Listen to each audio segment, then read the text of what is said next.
What's up, my peeps that like to barbecue? I'm Garrett, I'm with Smoke a Fatty Barbecue, and today we're not even grilling. We're not even doing any barbecue. What we're doing is the ultimate holiday cheese ball. And actually, we're gonna be doing 3 cheese balls. The same ingredients are in the cheese ball, but the difference is gonna be the toppings. Every year, most holidays, Christmas, Thanksgiving, my grandma always made this recipe. I'm sure you can find similar recipes online. So that's what I'm gonna show you today, is our recipe for cheese balls, our techniques, what we do. It's very simple. Anybody's gonna be able to do it. One of the key ingredients to this cheese ball is gonna be the Roka Blue. I'm pretty sure it's seasonal. I only see it around Thanksgiving time, so we stock up on it. But this is the key ingredient. This is what's gonna make your cheese ball. The ultimate holiday cheese ball is this Roka Blue jar right here. Cheese ball number 1 is gonna have pecans. Cheese ball number 2 is gonna have pistachios. And cheese ball number 3 is going to have Flaming Hot Cheetos. And also in cheese ball number 3, we're gonna put a little bit of jalapeno. So that's actually a difference that I didn't mention, but that's what we're gonna do. All right, let's get to it. Okay, we got all our ingredients.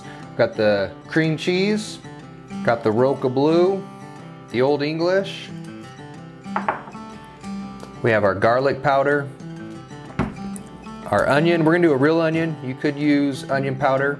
You can even opt out of onion and not do any at all. For the Flaming Hot Cheeto one, of course, we're gonna be doing a jalapeno. We have our Flaming Hot Cheetos, our pistachios, and our chopped pecans. First, get everything ready and chop up this onion and get this jalapeno going, and then we'll combine all the ingredients to make the cheese ball. For the cheese ball, I don't use a ton of onion, so we're just gonna use just a little bit. So you can do as much as you want. If you're a big onion fan, then do a lot of onion, but I like a little bit of onion flavor, but not a whole lot. So what we're gonna do is just chop this up. I like them barely noticeable, so I like to do them really thin. And then I just kind of make them as small as I can. So once you have them diced into small pieces and your eyes are burning, then I think you're good. So we can move these off to the side. That's gonna be good. Let's dig into this jalapeno.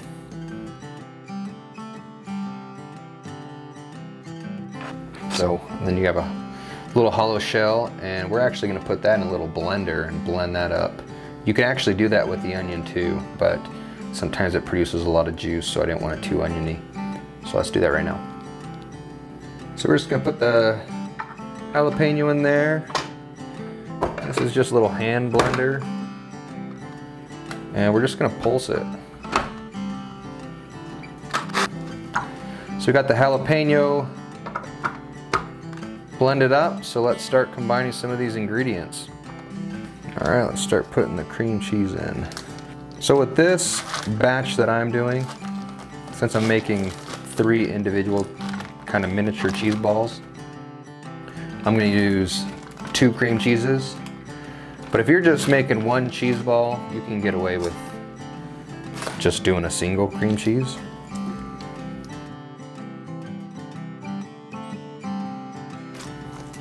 So now we'll put in the Old English. And now the ultimate, we're gonna put that Roka Blue in there.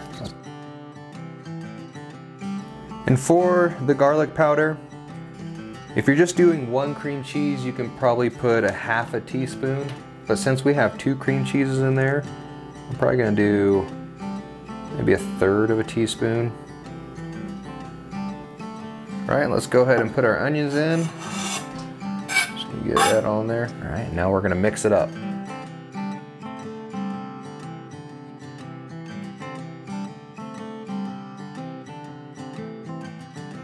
Since we're doing 3, I got this all mixed up. I'm gonna kind of start creating 3 separate sections. It gets kind of messy. You can probably understand why I'm using a glove now.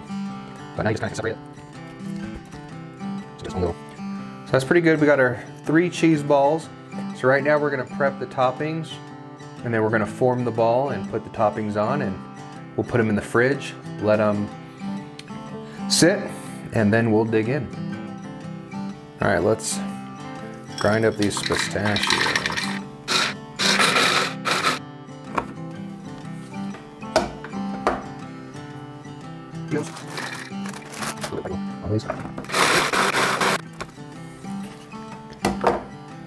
There we have some grinded up Flaming Hot Cheetos.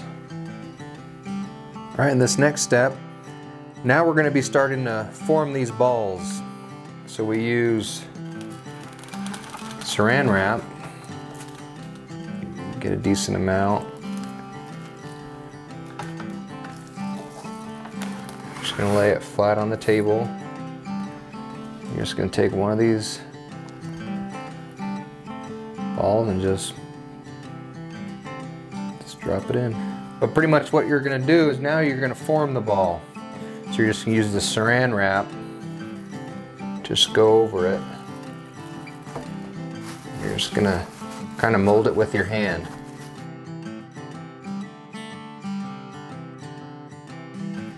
There you go. That one is done. Now we're gonna finish off the Flaming Hot Cheeto ball with some of that jalapeno that we chopped up.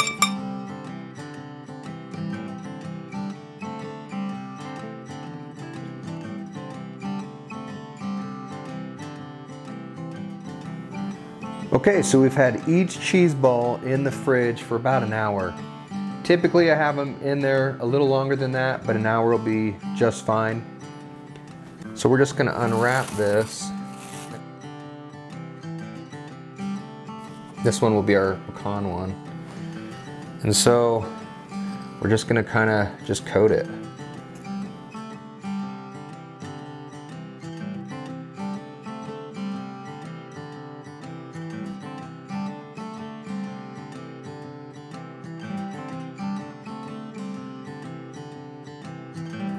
All right, and there you have it.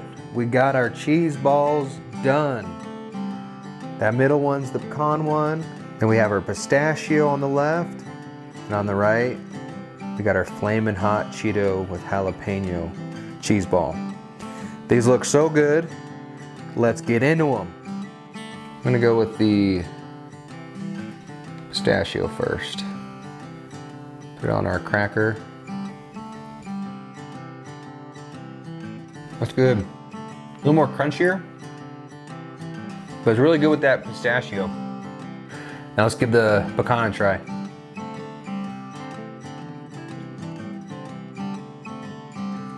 This is your traditional, this is what I grew up having. Takes me right back to my childhood. That is a dang good cheese ball. The longer you let it sit in the fridge, well, not the longest, but I feel like if you make it a day ahead, those flavors kind of all join together and it's just a flavor explosion.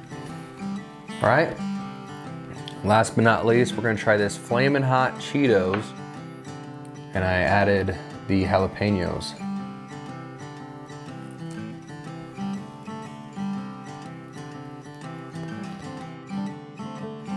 Right away I can taste the heat. It's pretty dang good. Definitely unique, much different than what I'm used to. It's actually not that hot. I can taste the jalapeno, so I think it's hot, but it's not. As always, if you enjoyed this video, you enjoyed this recipe, please like and subscribe. It helps support the channel. Until next time, I'll see y'all later.